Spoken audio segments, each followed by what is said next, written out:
Goddess Imagines Tarot and Yoga. I am here to do a new moon, new black moon reading for us today. And so, yeah, I want to talk a little bit about my head wrap here. I made this head wrap on St. Helena's Island, Gullah Geechee, FYI, and it is made of indigo. So I did this with the brother Tandaji Bailey. He had a class of GSU students out there, and they were doing indigo dyeing. So me and the Black Moses Freedom Festival rolled up and got us some pieces of material and dyed them, and I absolutely love it.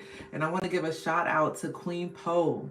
I was watching one of her YouTubes yesterday, and she was talking about the indigo and the Gullah Geechee people and how significant the indigo was. And something else I found out about this indigo is that the dungarees and jeans, that was originally only assigned to slaves. They were the ones that were using the indigo, and that's the material that they were wearing. And when I think about how far jeans have gone from only the low life people or the lowest people in the society wearing this material to it becoming one of the highest used, most worn materials worldwide. So it just shows you some of the alchemy of what the African and indigenous people that were enslaved in this country, the magic that they created here, not only through the indigo and the jeans, but the music, the culture, the everything that is America was built from those indigenous people. And they are definitely a symbol of strength and survival and perseverance, I really believe, throughout the world. And that's why hip hop is one of the number one musics in the world at this time. And it is because it was music made by people who weren't supposed to survive, people who were not supposed to make it. But not only did they survive, they thrived and created all these different beautiful things that makes America great. America would not be great without the indigenous Africans and the indigenous native people here in the Americas that use their genius to create the things that make this society great. So I want to go ahead and get into this new moon, new black moon, okay, reading that we got going on today, and just tap into the energy and see what's going on.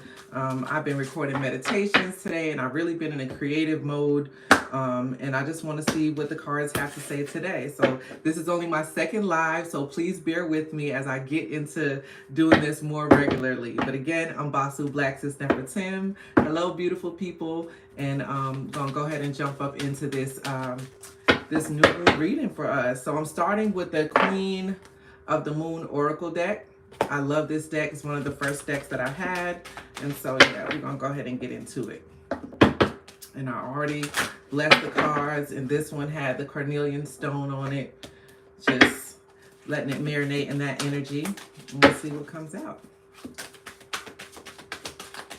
Let's see. Let's make sure my chat is working here.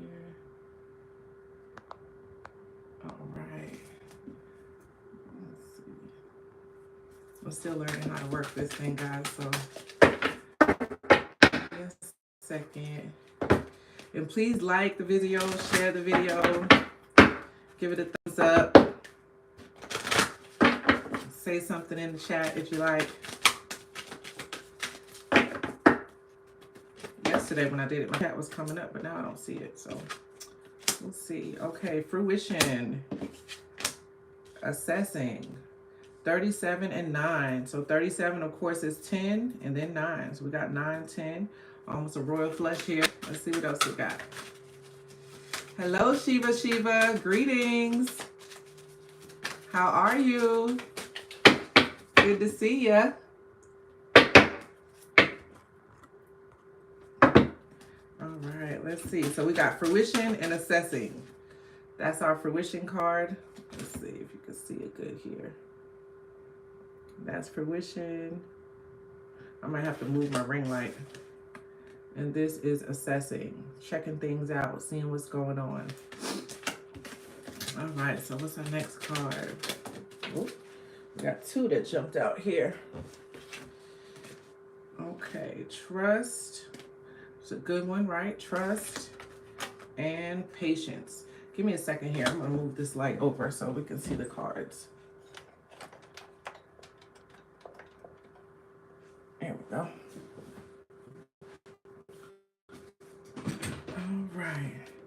All right, so we got trust. Yeah, that gives us a better view here. We got patience.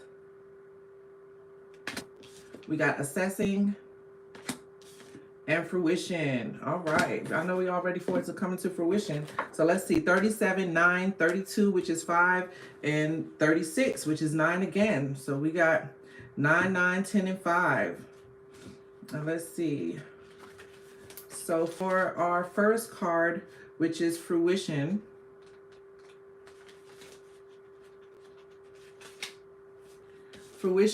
talking about the harvest moon, which is coming up. So that's pretty awesome. As the season turns, there's always time when the potential of the spring beginnings is manifest. The crop grows tall and they are ready to harvest. And they have done this from a fallow field into which we have planted seeds. The trees have flowered and now there is fruit to pick. It is time for the harvest. I welcome you. I welcome the joyous fruition of all the intentions I set. Okay. When we are able to bring something to fruition, whether it be planting, a project, or a change in ourselves, it's the perfect time to celebrate all that we are grateful for and to mark our achievement. We may have worked very hard to bring this new situation into reality. We may have been patient in the way we have worked over time and sacrificed much to make it happen. The harvest moon is a time to be happy about our success and to share it with others. Our ancestors would dance and sing and have community festivals of thanks to celebrate the fruition of all that hard work and to thank their gods for their assistance. These times of high energy are also times to really focus on your body, as they can be quite taxing on our systems. If we don't take care, it is often the time we can get ill. The moon normally falls on the moon closest to the autumn equinox in the northern hemisphere. So we're coming close to that autumn equinox in September, right? So yes, it's telling us to focus on healing our bodies, make sure that we are celebrating, but also taking care of ourselves, right? Because the seasons change. That's the time that people do get sick. I know that grandma and them used to always give you castor oil and stuff like that when it's time for the seasons to change. So take that into consideration. And also fasting might be a great time to fast. The companion stone or metal for the harvest moon and for this card is garnet. Okay, so the next one is assessing. The first quarter moon, assessing. It is time to assess your current position. You must make sure your blind spots are revealed and that you are honest with others and yourself. Sometimes the hard decision is the best decision. You should be able to assess and move quickly based on that assessment. I am enjoying moving and choosing. You have begun your journey and now is the time to assess where you are and what to do next. You have made a decision. You have worked and walked the path from some time, and yet you understand that in every journey, as a wise action, is to check the map. We want to know where we're going. We want to see where we're going, right? Sometimes we go along a path and we keep going, even if it seems like that way is no longer the right way for us. Sometimes we feel we have gone too far to turn around, and so we settle on a journey and a destination that doesn't really suit us or satisfy us. However, if we had just had some courage, we could have reassessed as we went and perhaps ended up somewhere else, somewhere better. Now is the time to look carefully at all aspects of your life, especially the areas in which you have set some intentions or goals. Ask yourself, do I still want these things? Do I still want the same end result? If the answer is no, ask yourself what you can do to maintain momentum and head towards what you now desire, because our desires change, our needs change. Although it doesn't seem terribly glamorous, assessment is a high payoff for us if we bother to do it well. Doing it well means we really look and look hard at how things are going. All of us have some kind of blind spot. So it's worthy and it's worth exposing this by consulting a trusted friend or finding where negative repeating patterns are and looking for the cause. Shining a light on a blind spot and taking action to shift is one of its big catalysts for change. Companion stone, azurite. Hello, the Nugget. Hey, Kate Birds. Thank you. So that's assessment. It pays us well to stop and take stock of where we are, where we're going. Do we still want this? Does it still feel good? All of those things, okay? So make sure that we're taking the time to assess. The next one is trust. Oh, I know that's a big one for all of us, right? Having the ability to trust, knowing who we can trust. Here's the card, though. It's such a cute card. I love these cards. So that's a 32, which is a 5. Trust. Trust yourself. And this is the egg moon. Develop self-trust and joy will follow. You can rely on your own capabilities. Begin to plan carefully for the future. It is the beginning, and I trust myself in all things. Apart from trust, we might develop spiritually with our higher power. Self-trust is the basis of all other trust. Self-trust is a surety that we can rely upon ourselves, that our decisions are valid, that we ourselves matter, that knowing ourselves combined with trusting ourselves leads to better, more informed decisions about all aspects of our life, including career and relationships. Self-trust is far more than a flashy show of confidence. It is a deeper and farther reaching than that. It is security at the very core, that no matter what, our wisdom matters and it is best. It allows for flow and faith in oneself and the way you do things, moving and choosing in the world. Self-trust is full of acceptance of self. As accepting oneself becomes easier, thus self-trust will begin to shine. This gives great momentum to anything we choose to do or tackle. Our ancestors saw spring, the great thawing, as a new beginning. They would walk the marshes and plains and find newly laid eggs. More than just a symbol of fertility and hope, the eggs meant that the worst of the cold was over and that new life was really here. The egg moon was a time of celebration and rejoicing. The companion stone or metal for this one is iron. So when I think about that trust in ourselves, it really saves us from a lot of manipulation and things like that of others. When we know inly what is going on with us, with our intuition and really trusting ourselves, we trust our gut. And sometimes we may think that people are more knowledgeable than us or have more information than us, and we'll kind of cling to those people. But if our spirit is telling us to let go, back off, then I think that's always worth trusting ourselves, right? Trusting ourselves deeply and innately will secure us in such a divine and powerful self-love that we can love ourselves as well as love others. So the next one is patience. Okay, so let's see what patience has to tell us today. What message are we getting for patience? So enjoy the journey, not just the destination. The time has come to learn patience and avoid the lure of instant gratification, okay? Slow down. Take your time. Things are happening. You just can't see it. Not yet. Be loving and patient with your body. And the affirmation is, I take my time to enjoy the journey. Patience is a kind of faith in foreseeing. We might see the seed, but we foresee the flower. We might see the books on the table, but we foresee the degree at the end if we read them. If we think physically, we might feel the pain of a hard workout, but foresee and have faith in muscle and fitness levels that we're going to build from that workout. Patience is a way of expressing the process of fruition. Oh my gosh, and that was our first card. Fruition, yes, so I love that. It came back around for us again. For some of us, we choose what is quick and easy. We may choose activities we know that we will be good at. These require no big process, no great challenge over time, and so no great achievement, even if we're good at them. More difficult is a kind of patience in mastery where the skills or learning take time to accrue. That's what I'm going through right now, starting this process of going live. And this is where the beauty of patience is born. When we truly realize the power of patience, we understand the power of gaining something incredibly deep and embedded rather than the quick hit of instant gratification. There is great power in going slow. There is also the lifelong benefit of the power of trusting that you can hold a focus for a time for something big.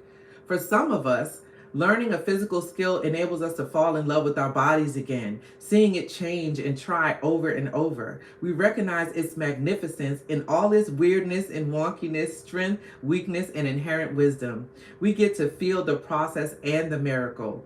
And if our body doesn't quite get it and we run out of patience, well, nasty self-talk is the last thing I would throw at it. After all, my body is not my enemy. Instead, I throw compassion and trust at my body. The compassion that it is doing the best it can do right now, and the trust that it will get me to where I want to go, even if that is eventually. I learned to be patient. The green corn moon encourages us to watch for growth and enjoy patiently the journey of growth. While we may not yet be at fruition, we are well on our way. And so the companion stone for our trust card is jade. All right. So that is what the Moon Oracle had to say. Fruition and patience go hand in hand. We want to think about that, how related they are, right? Patience, we got to have patience for our seeds and our dreams to come into fruition. They don't just pop off overnight. You know what I'm saying? So don't worry about the numbers. Don't worry about who sees it. Just keep doing what you are led to do, right? Patience and fruition. Have those two. And assessing and trust. If you are doing the assessing and looking at your plan and looking at what you want to do and how you want to do it, then the trust will come.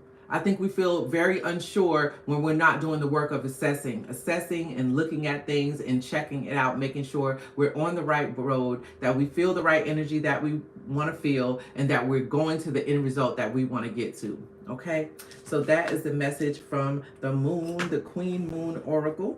I'm going to push these to the side, and then we're going to get into one of my favorite decks, and I got this one here. Okay. And this deck that I'm going into now is the Sacred Travelers.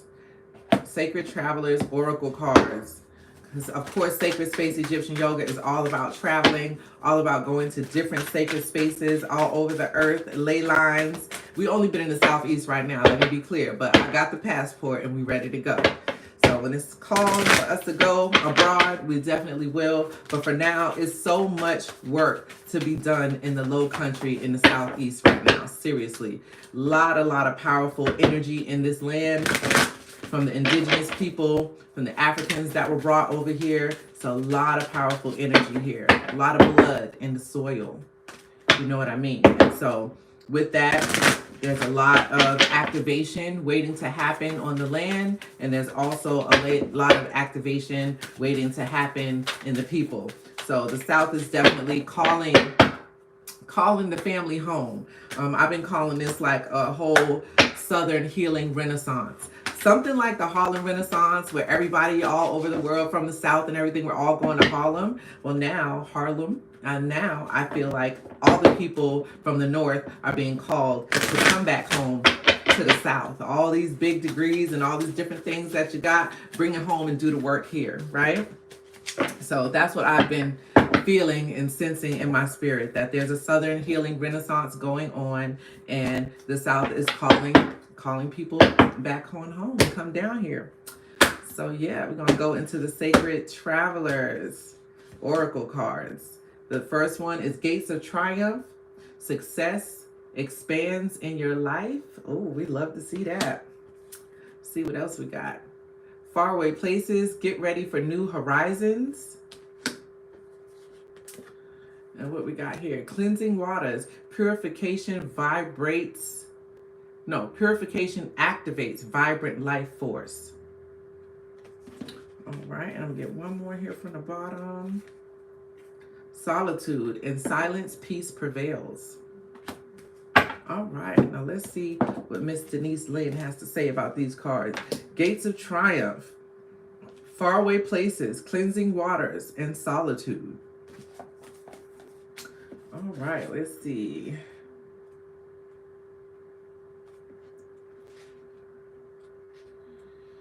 Gates of Triumph. The gates of triumph are waiting to deepen, to open deep and wide for you. Inner and outer success is coming your way. Thriving is a state of mind. Accept that you can reach any goal you desire, and even more victories will expand in your life. The more you feel it, the more love, prosperity, fame, and fortune will pour into your life. The sacred traveler wants you to know. Arriving in a foreign hamlet, wreaths of flowers are placed around the sacred traveler's shoulders. The townspeople celebrate and honor the traveler. The village elders know the challenges faced and overcome and are welcoming with open arms. If a situation knocks you over, get up and brush yourself off and discover what you've learned. You aren't a failure if you fall down, only if you stay down. So keep going and believe in yourself. This is what true success is, acknowledging your accomplishments in life. They are more important than you imagine. Victory, good fortune, and triumph are at hand. Yes, we like that. It's a pretty card too, huh? All right. So that is Gates of Triumph. Now we're going to go to Far Away Places.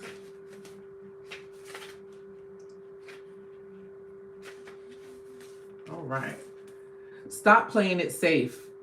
Get ready for new horizons and change in your life. A journey is coming. It might be foreign to foreign lands or faraway places. It might be an inner shift that changes your destiny. It's all beneficial. Sometimes we can feel wobbled when we are not in our normal surroundings. However, you are safe and protected. Good fortune ensues. Yes. Part of the glory of travel is stepping out of old habits, routines, and the repetitiveness of everyday life.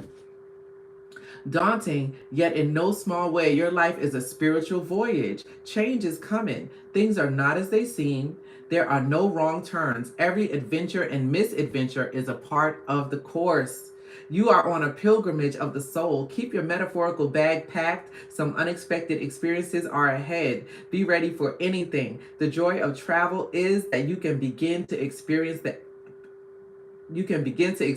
everyday as if you are seeing it for the first time. Nothing should be taken for granted.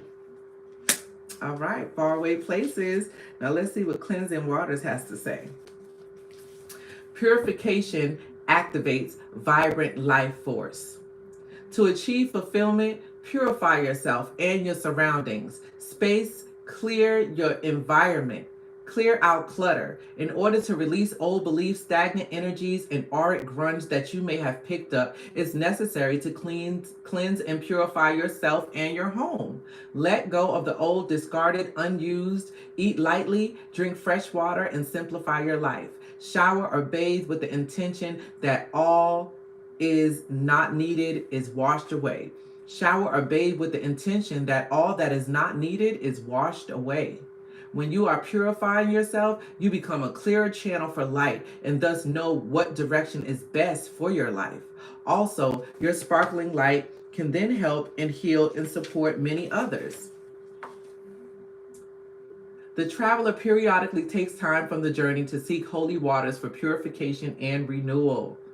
Standing under the mystical cleansing waterfall, the voyager knows her energy field is being cleansed. Past life limitations are washing away and limiting beliefs are dissolving. Sometimes the traveler purifies in a stream or mountain lake or next to ocean waves, but also by simply standing in the rain or drinking refreshing waters. In each moment, there is the knowing that water is clearing out what is stagnant and replacing it with shimmering, sparkling energy. Find as many ways possible to use water as a cleansing force in life, with all the intent of purifying your life so greater energies can emerge. Now that's a great card right now, because as we about to go into the energy shift of the fall equinox, we need to be clearing, we need to be cleansing, we need to be fasting, we need to be purifying not only our bodies, our minds, and our soul, but also our space. Also our space. And I've definitely been in the energy of cleaning stuff out and throwing stuff away that I don't need. So yes, I love that card. All right, so now we are going into solitude. In silence, peace prevails. In silence, you'll find a depth of self-awareness as well as inner peace. This is not a time to venture forth with new project or new cycle. This is a time to step back and be still. In quietude, you can seek and uncover your deepest inner truth. Seek solitude, and all will be revealed. No matter what is happening around you, find serenity. Your power is born in stillness. Sometimes the traveler is in such a hurry to reach the next peak that he gets separated from his spiritual source. However, when the traveler takes time alone, everything falls into perspective. Take time out of your day to be completely quiet.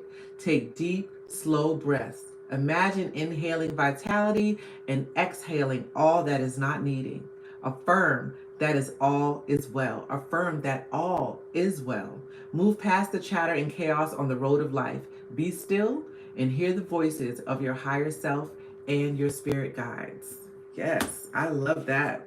Solitude. We know we need that. I've been in that zone, and I'm such a antisocial person, but I've really been kind of inside. I've just been feeling the need for solitude, feeling the need for cleansing, doing the spiritual baths and doing the spiritual work and making sure that I'm writing, journaling, documenting my dreams in my dream journal has been a very, very powerful way for me to connect with what's going on in my life right now. So yes, we're going to keep going with this new black moon energy. I love what it's giving us. It's really giving us a lot of energy on patience, perseverance, cleansing. I think about 5 of these cards have talked about cleansing and trust and paying attention to what we have going on here and just clearing our space, clearing our body, and having the patience and trusting ourselves, right? Trusting ourselves, our inner intuition, things of that nature for us to know. So the next cards that I'm using is, let's just see that, Tarot of the Orisha. Now, I haven't used this deck much at all, so really, I think this may be my first or second time using this deck. So we'll see what we got. We got the Outcast. We got the Two of Fire. We got the Nine of Fire. I'm sorry, they got the Roman numerals on here, so I'm too used to that one. And so let's see what energy I'm getting from this so far. Oh, we got another card that came out here. What is this? Oh, the Baba Orisha.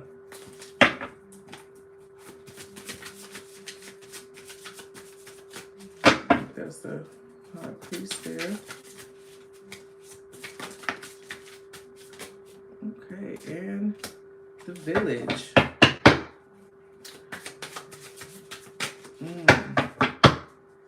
Okay, so I'm gonna just look at these for a second and see what energy I'm getting from here. The Outcast, starting a journey. Two of Fire, having partnerships and passion. Okay. And this one is giving me that same going inside type of energy to do that spiritual work that needs to be done. Then we got the Baba Orisha. And then we got the Village. Okay. So let's see here. Who we got?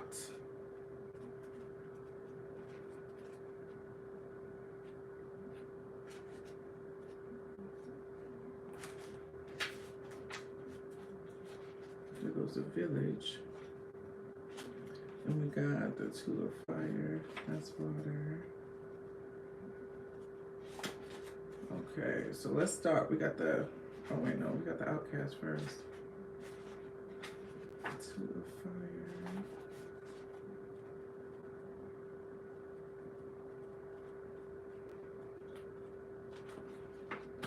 Let's see.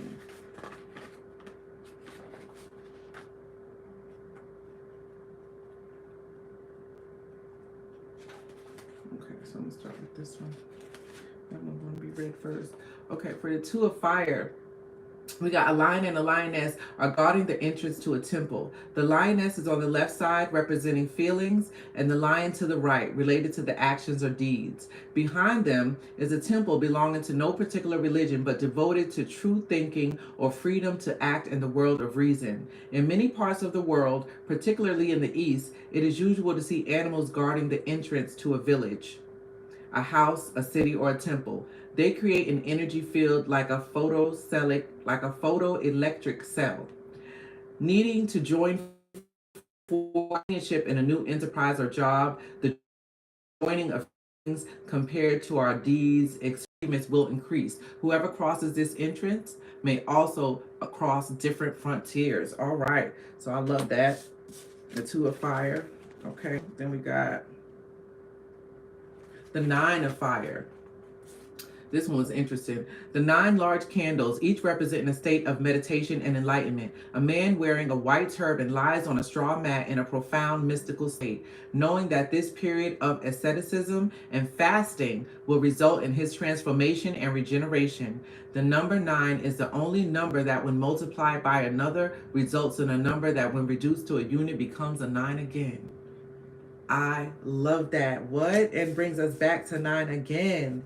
So yes, that state again of fasting. Fasting has come up 3 times in this reading. So it is definitely that time, family, for sure.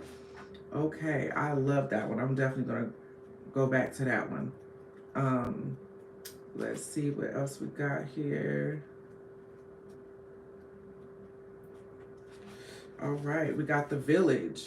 Well, yeah, we do got the village. The village. Lightning flashes from the clouds to the earth, producing fire, devastating the village, destroying dwellings. Some men and women fall while others run from the fire. The normal silence of the forest is interrupted by thunder and flashes of lightning. The sky is almost apocalyptic. The village represents not only the habitat or place of residence, our home, but also the place where our spirit, our body, or the community itself lives. It also represents the consultant's break with his or her superego. This card is evidence of danger, for it represents the Tower of Babel, by which men impertinently tried to reach heaven, which caused God to unleash his divine rage and destroy the tower.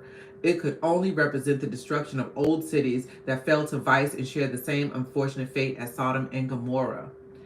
But the same day that Lot went out of Sodom, it rained fire and brimstone from heaven and destroyed them all. Nearly all prophets and seers throughout history have agreed that punishment will come from heaven. Irretrievable losses, destruction, rupture, or dismemberment, lack of communication with or from others, self-punishment, guilt complex, masochism. So to me, this card is representing America right now. This card is representing what those in office are doing to this country in this moment. So, that's all I'm going to say about that. That's the Tower card. And all these beautiful things that are built up is about to hit the fan. So, the Babalawo, this card is the priest, whose right hand is pointed towards the sky as if asking for mercy and enlightenment, showing respect and waving to the Orishas. And a whole left hand holds a little bell, calling each of the saints for help. The sound of a bell is highly vibrant and used in almost all belief systems for keeping away any noxious spiritual elements. One hand points upwards as if wanting to catch the supreme energy, and the other points downward, directing such energy to humanity for self-improvement. A virtuous, prudent, just man gives wise counsel and making wise decisions with a deep and emotive psychology that will go deep inside your mind and heart. Full protection against evil, peace and spirituality, solidarity. A measured, cautious person, and above all, showing strong meditation ability, concentration, and willpower.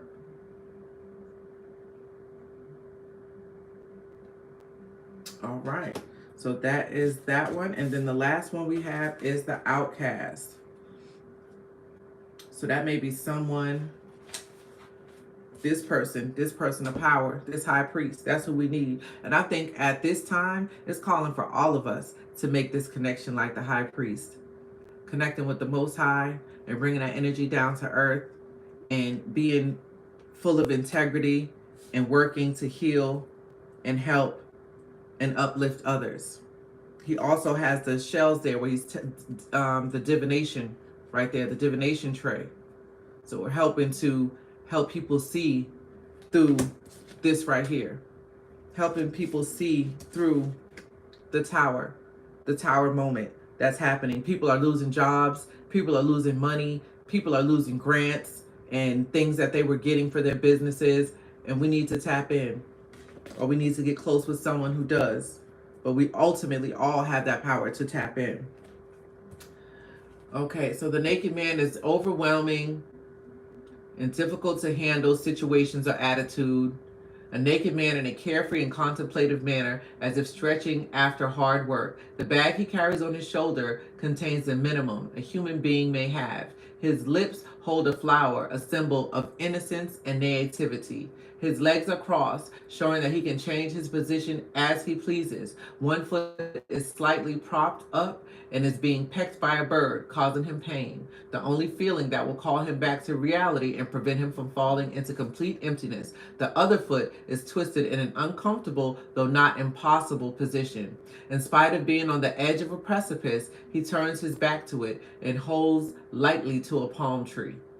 I call this card the outcast because with several African tribes, a person who did not abide by the rules of his social group had only one alternative: exile.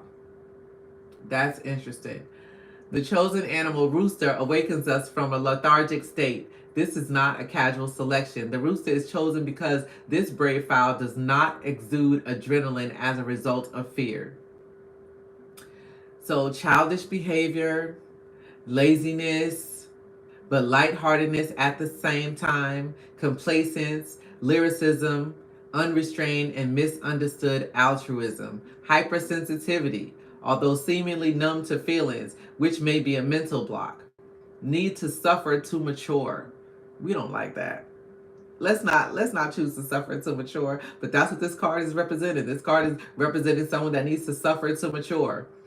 Total congruity, sickness, madness, yet geniality at the same time, meaning that he is not using his powers, intelligence, or creative imagination, which is significant.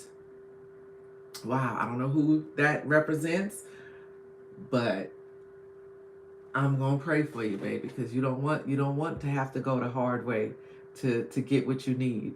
But sometimes that is what's needed, and we have to mind our business and let people go through what they have to go through. But I think that these cards, I'm really liking this deck right here. These cards are really interesting, what we pulled here with the Two of Fire, talking about coming into union with others for success, reminding us that no man is an island. Even though these times want us to just isolate and be alone, we still need our people. We still need our spirit tribe. I ain't even gonna say soul tribe no more because all of us got soul.